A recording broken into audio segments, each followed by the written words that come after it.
What's up, guys? Welcome to Daily Dose of Reddit. This is your host, Zach, and today's subreddit is r/ProRevenge. Alright, this story is called Roommates Don't Respect My Boundaries. I Get Them Evicted in Less Than a Day. I don't know if this is pro, but it's certainly more than petty. Also, I apologize for any formatting. I'm on mobile and it's my first time posting any sort of longer story. Also, sorry for the long post. Background is pretty important. My freshman year of college, I went through a long process with my school to be able to live off campus as a freshman. Normally, this is not allowed, but they made an exception due to circumstances. I moved in on lease takeover as a girl to an all-boy apartment. It was a 4-bedroom apartment that individually leased each room, but 2 rooms shared 1 bath and all shared a kitchen, living room, and laundry room. This place was gross when I moved in, but I cleaned it up and got it livable enough. I grew up with brothers and had no problem with dudes as long as they were decently respectful. Plus, I had the kitchen to myself. I'm also an engineering student and asked them if they had their friends over to let me know beforehand or keep the music below bed rattling. Turns out, this exact apartment was known as the party apartment, and I would soon find out why. I was working 8 to 12-hour shifts in retail and then going to school full-time. I come home at 11 p.m. exhausted to blasting music and so many people they are streaming out the front door. I was pissed! Luckily, each room locks with a deadbolt, and I remembered to lock mine before I left for work. There were easily 50 people there. As a 20-year-old who just wanted to sleep, I did the only rational thing I could do. I packed an overnight bag, locked my room, and called a friend with an SOS and slept there. I find out later that one of my roommates was dealing. Only 3 people were of legal drinking age, and 1 girl was 14? The girlfriend of one of my roommates was still in high school and invited all of her friends, who invited more people. The cops busted the party, but luckily didn't card anyone, so no one was arrested. Now, I felt like I could reasonably deal with this. Then they started to use my things in the kitchen, steal my food, and the last straw was when they dented my kitchen knives that I had just purchased. Brand new knives that now had nicks in the blade like they sword fought with them. Mind you, I communicated all of my grievances that weren't super minor, like using my laundry soap, with them and asked that my boundaries be respected. Their guests would throw up and poop in the toilet. They would try to enter my room to use my bed while I was sleeping. The girlfriend of one even ended up coming into my room to stare at me. I woke up when I forgot to lock my door to tell me 4 people were coming over. My food and my items were still being taken and damaged, and I grew tired of it all. I attempted to befriend the various roommates in an effort to get them to be more courteous, but the information I got was even better. Remember how I was a lease takeover? Yeah,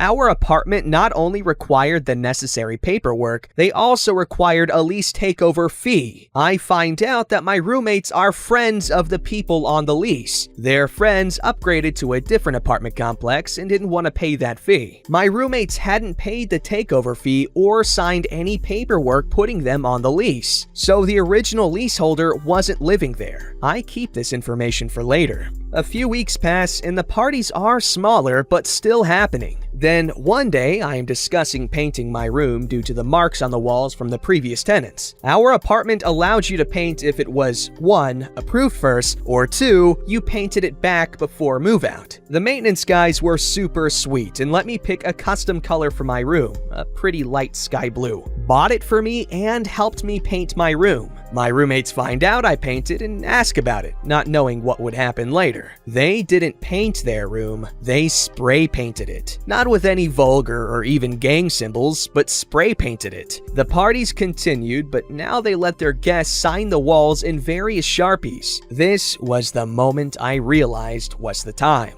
I ended up taking pictures of the room on Snapchat and saved them to my camera roll. I knew that my apartment complex wouldn't do anything about the parties and could even blame me for the underage kids. Plus, the items I stored in the common areas were fair game according to legal terms about a shared space. I first speak with the building manager about the parties. I was right, there isn't anything I can do but call the cops. I can complain all I want about the condition of the house my roommates cause and the theft and damage of my belongings, and they won't do anything. They didn't even seem bothered when I spoke to them about 2 out of 4 of us living there not being on the lease. The other one that was on my side was chill, and I didn't have a problem with. As long as rent was paid on time, it seemed they weren't going to do anything. After all this, I pull out my camera roll and tell this nice lady to scroll as long as she wants, as I took about 15 pictures on just the one room. She gets mad and starts babbling on and on about gang graffiti, and she won't have it. I knew there were no gang symbols whatsoever on the walls, just dumb kids, but it didn't look good. I didn't correct her and reminded her that the rooms in question were the ones where they weren't even legal tenants there. I locked as much as I could remember to grab my things from the kitchen in my bedroom beforehand and was headed straight to work. So I didn't even get to see the devastation as 2 office workers evict them in hours. They weren't the legal tenants and had clearly stayed over the 7-day guest limit. They had to pack up as much as they could and were out by the time I got home from my shift 10 hours later. I got a lot of hateful and threatening messages from the girlfriend of one of them. I don't remember the exact words as this was a few years ago, 2016, and I didn't save it for more than a year. I did save them once she started threatening me with stalking and physical harm. I stayed polite and neutral in my responses in case I would need to take them to court. They did get one small revenge in that I remembered to lock up my pots, but in my hurry, I forgot the lids. They stole my lids to all cookware, even my crock pot. They also took all my food they can grab and put it in the now topless crock pot with all of my spices too, and left it on. I'm not sure what liquid was used, and I don't ever want to know. But I ended up paying the rent of a 1-bedroom for 4 bedrooms when the last roommate's lease ended a few months later. The rooms were leased individually. Also, the now former roommate's friends that were on the lease had to come in, clean, and repaint the walls white. Do you know what happens when you put water-based white paint over red and black colored permanent marker? He eventually hired a guy to make it look right. I heard it took 9+ layers in some areas, and others were entirely speckled. That's not right, but it was a special paint that wouldn't let the ink from the marker bleed through, and was super thick. Hey. I felt bad for the original leaseholders as they were now stuck with the damages, had to repaint, and still had to pay rent on this apartment. I had met with and was cool with them, even tried helping one guy paint a bunch, and told him I had no beef with him. I apologized the way things worked out and he wasn't happy with me, but also didn't blame me. I reasoned it with they knew they were breaking the terms of their lease and exactly who their friends were when they didn't transfer the lease. If they hadn't repainted the room the way they did, the complex manager wouldn't have done anything. Okay, well, the way she handled that was pretty cool. Also, I applaud her patience with the whole thing, because she had to live with that for like, what, at least a month or something? That's ridiculous. Good job, OP. Alright, this story's called HVAC Company Fired Me Without Cause. The EPA helped me get revenge. Not sure if this counts as pro. You be the judge. I was hired as an HVAC technician at a local company around 5 years ago. On the day of the interview, I was asked if I had my driver's license, and I responded that I did not. I was asked if I could get it, and I told them that I could once I had saved up the money to pay off a child support obligation.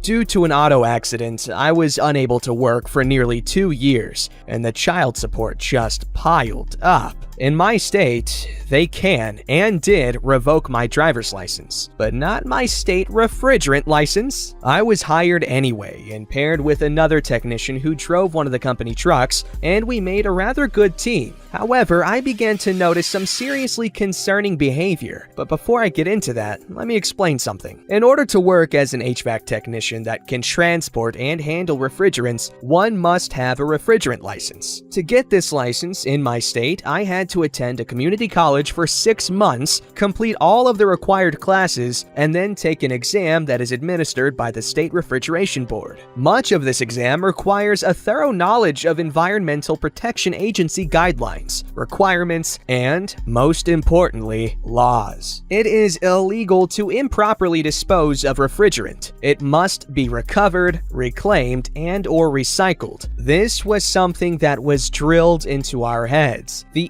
EPA sternly frowns upon the improper releasing of refrigerants into the atmosphere. Moving on. The company that hired me was a smaller, local type. One office, one warehouse, less than a dozen trucks, and no more than 20 employees. Their reputation was stellar, and they had numerous long-standing contracts with expensive, private community home construction companies. Despite their reputation, the technicians were the worst type, lazy and thoughtless. I noticed a lot of little things that were just straight up unethical. Shaking the dust off an air handler filter, but claiming it was replaced. Charging people money for a pound or two of refrigerant that was never added. Lots of little petty things that cost little individually, but add up quickly. But there was one thing that was commonly done that especially irritated the crap out of me: venting refrigerant into the air. I mentioned it a few times and was brushed off. I desperately needed this job, so I didn't want to jeopardize it. But I did begin to take notes, and on 9 separate occasions, I recorded video on my phone. Wasn't hard to do either. I only did this to protect myself in case I was asked about it. But later on, those notes and those videos came in handy. So just shy of a year, I was fired because I had not gotten my driver's license. They had wanted me to go out in a truck on my own, which would have made them, and myself as well, more money. The thing is, other than the day I was hired, I was never asked again about my driver's license. Nobody brought it up.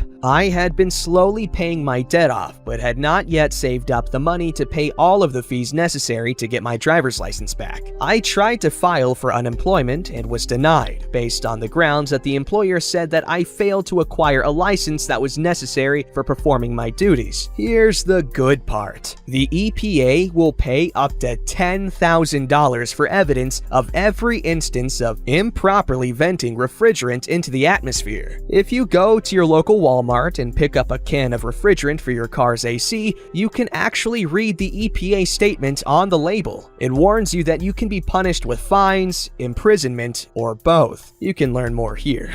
Link. This applies to everyone, even HVAC companies. I made a few phone calls and representatives from my state's Board of Refrigeration came for a visit. I presented my notes, gave them copies of the videos, and ultimately, the company that hired me and then fired me was shut down. The list of infractions discovered by the EPA after I blew the whistle was rather long. The bonus? I collected a sizable sum from the EPA for my evidence. Yes, I now have my driver's license and am now employed by a respectable HVAC company. Okay, good thing you did eventually end up reporting them because, well, pollution's bad, guys. Alright, this story's called My School Denied Me, So I Sued Them. A little about me. I have a service dog for my PTSD, and at the time, I was in 6th grade. At the time, I had just gotten my service dog and was going to school. When I contacted the school to inform them that I was bringing my service dog in,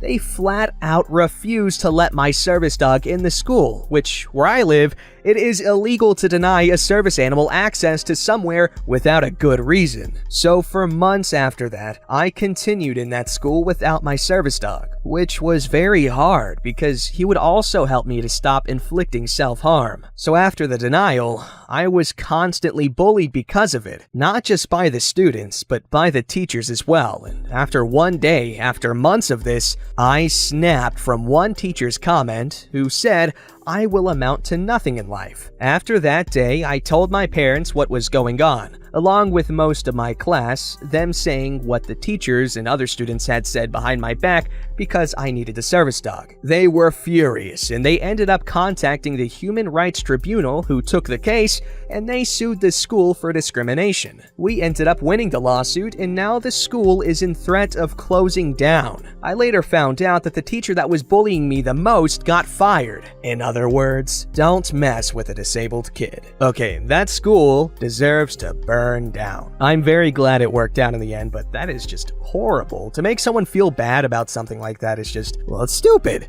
Alright guys, last up, I know I haven't done this in a while, but it's because it's a pain in the ass to find a wholesome story. It's not like you can just search wholesome story and a whole bunch of wholesome stories of good quality show up. No, you gotta scroll through a whole bunch of crap. Anyway, today we have another wholesome story called, another wholesome story from Japan.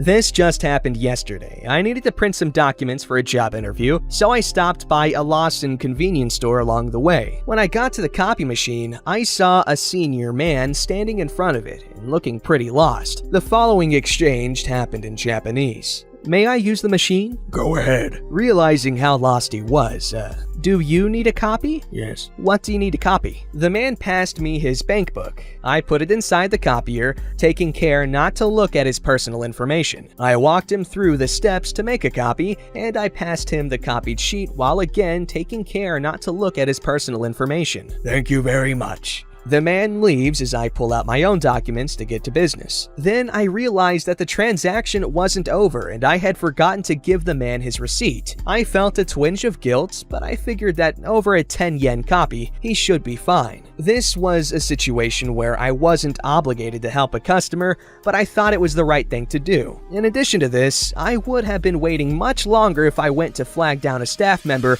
who already had lines of customers at the registers. It was just faster to help him out and get him on his way. "Ha, you tried to disguise this story as a wholesome story where you're a good person, but look at you, you're nothing but a thief." You know what that man could have done with that 10 yen? Not very much.